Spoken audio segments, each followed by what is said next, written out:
కొండగట్టు పవిత్ర పుణ్యక్షేత్రంలో అగ్ని ప్రమాదం చోటు చేసుకుంది. ఇప్పటికే వాణిజ్య సముదాయాలన్నీ కూడా దగ్ధమైపోయాయి.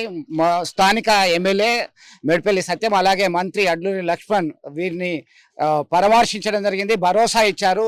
దీనికి సంబంధించి మరింత సమాచారం తెలుసుకుందాం. మంత్రి గారు చెప్పండి, ఏంటి అసలు దీనికి ప్రధానమైనటువంటి కారణం ఏమైనా అంచనా వేశారో? వరుసగా ప్రమాదాలు చోటు చేసుకుంటూనే ఉంటున్నాయి. కొండగట్టులో మొన్న షార్ట్ సర్క్యూట్తో అక్కడ దేవస్థానం సమీపంలో మహిళ మృతి చెందినటువంటి ఘటన, తాజాగా ఇవన్నీ కూడా దీని మీద పూర్తిగా ఏదైతే జరిగిన రాత్రి 10 గంటల తర్వాత కరెంటు షార్ట్ సర్క్యూట్ ద్వారా సుమారు 25 షాపులు పూర్తిగా దగ్ధమైపోయినాయి. లక్షలాది రూపాయల యొక్క ఏదైతే ఆ వ్యాపారం చేసుకున్న సామాగ్రి మొత్తం కూడా దగ్ధమైపోయింది. దానిపై ఆధారపడ్డ కుటుంబాలంతా రోడ్డు మీద వచ్చి నిలబడ్డారు.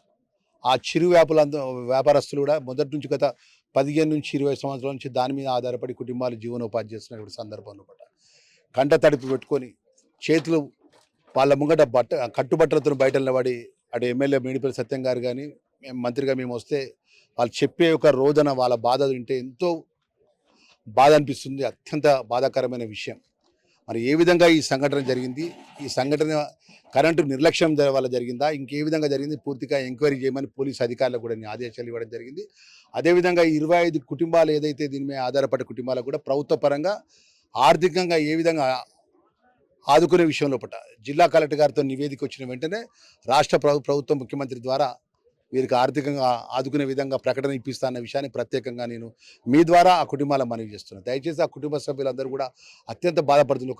ఒక యజమాని ఉన్నాడు, అన్న నేను బిడ్డ పెళ్లి కోసం ఒక ఇది ఎంత డబ్బు అయితే ఆ డబ్బుతో బంగారం కొనుక్కున్న బిడ్డ పెళ్లి కోసం బంగారం దాచుకున్నాను. సుమారు 10 తులాల బంగారం దాచుకున్నా. ఆ బంగారం కూడా దగ్ధమైపోయింది.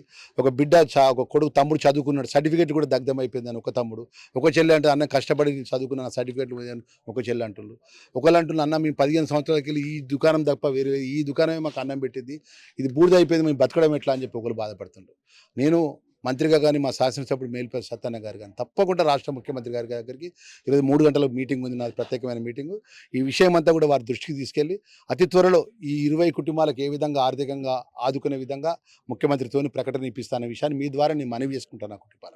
ఆ కుటుంబాల ఆందోళన పడదు. ఈరోజు ఏదైతే టెంపుల్ పైన జరిగినటువంటి సాక్షాత్కృతి ద్వారా మహిళా సోదరి మన విషయంలో కానీ ఇప్పుడు జరిగిన సాక్షాత్కృతి ద్వారా జరిగినటువంటి విషయంలో కానీ ఈ కరెంటు నిర్లక్ష్యమా, కరెంటు అధికారుల నిర్లక్ష్యమా, లూజ్ వైర్లతో జరిగిందా, లేకపోతే ఎర్తుతో జరిగిందా, లేకపోతే అక్కడటువంటి ట్రిప్ అయి జరిగిందా అనే విషయానికి పూర్తిగా ఎంక్వైరీ రిపోర్ట్స్ వచ్చిన తర్వాత వారి మీద చర్య ఉంటుందనే విషయాన్ని తెలియజేసుకుంటారు. మీ ద్వారా ఒకటి ఏంటంటే పాపం కుటుంబాలకు సంబంధించిన వాళ్ళు రెక్కలతోని ఆ దుకాణం మీద ఆధారపడ్డ కుటుంబ యజమానులకు వాళ్ళ బంధువులకు కూడా మనం చేసుకుంటారు.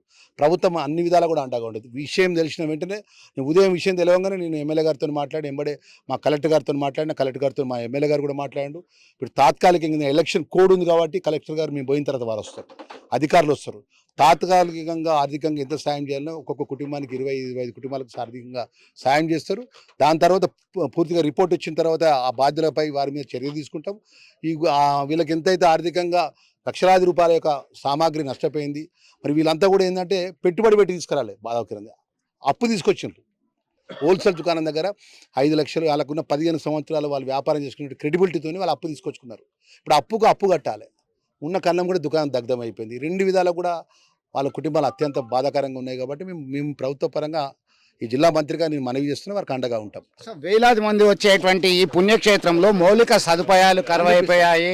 కనీసం ఇక్కడ ఫైర్ సర్వీస్ సంబంధించి కూడా మనకు సౌకర్యం లేనటువంటి పరిస్థితి. వరుణ్ రెడ్డి గారు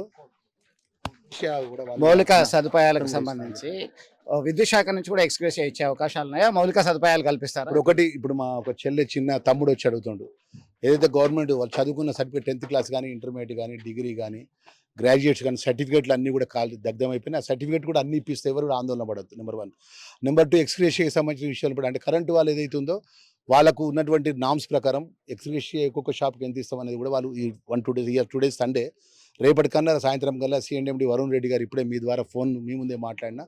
సో అదే ప్రభుత్వ పరంగా ముఖ్యమంత్రి గారు, రాష్ట్ర ముఖ్యమంత్రి గారు, మరి వారి ద్వారా వారు ఎంత సహాయం చేయగలుగుతారో కూడా నేను ఎమ్మెల్యే గారు ఒక 2 రోజుల పాటు ఇక్కడికి వచ్చి అందరితో మాట్లాడి ఏ విధంగా వారికి ఇవాళ ఇచ్చేది అందజేస్తాం. ఇవాళ కలెక్టర్ గారు తాత్కాలికంగా కూడా కలెక్టర్ గారు కూడా కొంత డబ్బు ఉపశమనం కోసం, జస్ట్ ఓ ధైర్యం కోసం వాళ్ళు కట్టుబట్టలతో బయట నిలబడి ఉన్నారు. మరి వారికి ఆ విధంగా ఆదుకుంటామనే విషయం మీ ద్వారా తెలియజేస్తున్నాం. మొత్తం మీద అధికారులు ప్రజాప్రతినిధులు వచ్చారు, పర్యవేక్షించారు, మంత్రి సైతం భరోసా ఇచ్చారు, ఆదుకుంటాము, ముఖ్యమంత్రి దృష్టికి ఈ సమస్యను తీసుకెళ్తామని చెప్పి స్పష్టం చేయడం జరిగింది. వీడియో సుమంత్తో కలిసి చంద్రశేఖర్, RTV, కొండగట్టు నుంచి. Local to global news at your fingertips. మీ చేతిలో ఒక ఆయుధం. Download R TV app. Media legend Ravi Prakash is back.